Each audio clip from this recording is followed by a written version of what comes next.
నమస్తే, నేను మీ JK. Welcome to Hasa TV. దక్షిణ మధ్య రైల్వే పరిధిలో తిరిగేటువంటి స్పెషల్ ట్రైన్స్ని కొన్నిటిని రెగ్యులర్ జాబితాలోకి తీసుకురానున్నారు. ఇవి 100% ఆక్యుపెన్సీతో నడిచే రైళ్లు కాబట్టి వీటిని క్రమబద్ధీకరించేందుకు అధికారులు సన్నాహాలు చేస్తున్నారు. ఆ రైళ్ల వివరాలను ఈ వీడియో ద్వారా వివరిస్తాను.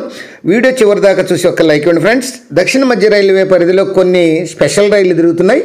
వాటిని రెగ్యులర్ జాబితాలోకి చేర్చనున్నారు. 100% ఆక్యుపెన్సీతో నడిచే రైళ్లు కాబట్టి ఇవి క్రమబద్ధీకరించేందుకు అధికారులు సన్నాహాలు చేస్తున్నారు.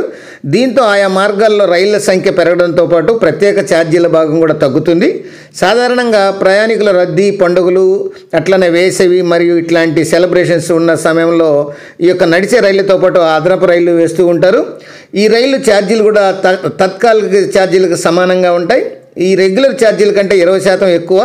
ప్రయాణికుల రద్దీని బట్టి అనుగుణంగా వారం 10 రోజుల ముందు ప్రత్యేక రైళ్ల కోసం ప్రయాణికులు వేసేటువంటి అందుబాటులో ఉంటుంది ఇవి.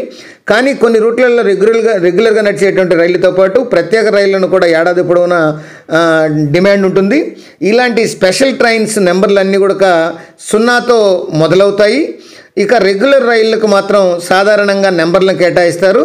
ఈ కోవిడ్ కాలం నుంచి కొన్ని రూట్లలో ప్రత్యేక రైళ్లు నడుస్తుండగా మరికొన్ని రైళ్లలో కోవిడ్ కంటే ముందు నుంచి ఈ రైళ్లు రాకపోకలు సాగిస్తున్నాయి.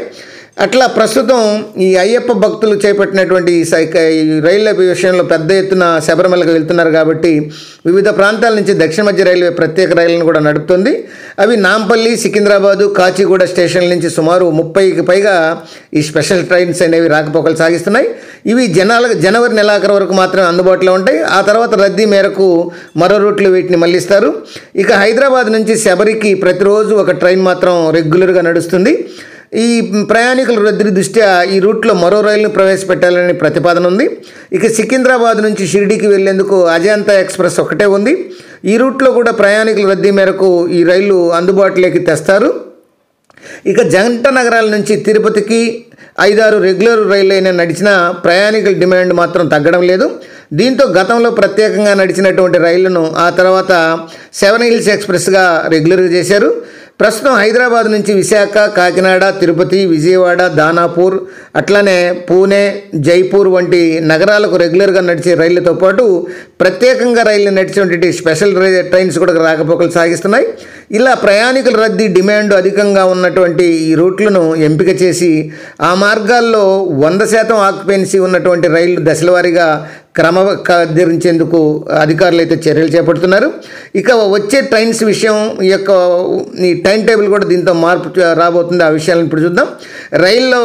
రైళ్ల వేళల్లో కూడా మార్పులు, చేర్పులు, హాల్టింగ్ స్టేషన్లు, కొత్త రూట్లు, కొత్తగా అందుబాటులోకి రానున్నటువంటి రెగ్యులర్ ఈ యొక్క సర్వీసుల వేగంతో రూపొందించినటువంటి కొత్త టైం టేబుల్ కూడా జనవరి నుంచి అమల్లోకి రానుంది. ప్రస్తుతం ప్రత్యేకంగా నడుస్తూ రెగ్యులర్గా మారనున్నటువంటి రైళ్ల వేళలను, వాటి యొక్క టైం టేబుల్ను చేరుస్తారు.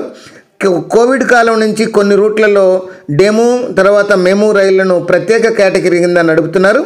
ఇక సికింద్రాబాద్, వరంగల్, కాచిగూడ, మహబూబ్ నగర్, కాచిగూడ, కర్నూలు తదితర మార్గాల్లో నడిచేటువంటి ఇలాంటి రైళ్లను కూడా తిరిగి రెగ్యులర్ జాబితాలో చేర్చేటువంటి అవకాశం ఉందని అధికారులు అయితే చెప్తున్నారు. టోటల్గా ఏది ఏమైనా ఈ రద్దీని బట్టి ఈ తిరుపతి, విజయవాడ, విశాఖపట్నం, కర్నూలు ఇట్లాంటి నగరాలకు ఈ ప్రత్యేకంగా నడిచేటువంటి రైళ్లను రెగ్యులర్గా నడిపాలనేటువంటి ఆలోచన అధికారులు చేస్తున్నట్లు, ఆ దిశగా అడుగులు వేస్తున్నట్లు జనవరి నుంచి ఇవి ప్రారంభం కానున్నట్లయితే రైల్వే అధికారులు చెప్తున్నారు. అది ఫ్రెండ్స్, ఈ యొక్క రెగ్యులర్గా అవుతున్నటువంటి ఈ యొక్క ప్రత్యేక రైళ్ల వివరాల గురించి మరొక అంశంతో మళ్ళీ మీ ముందుంటాను ఫ్రెండ్స్. జై హింద్.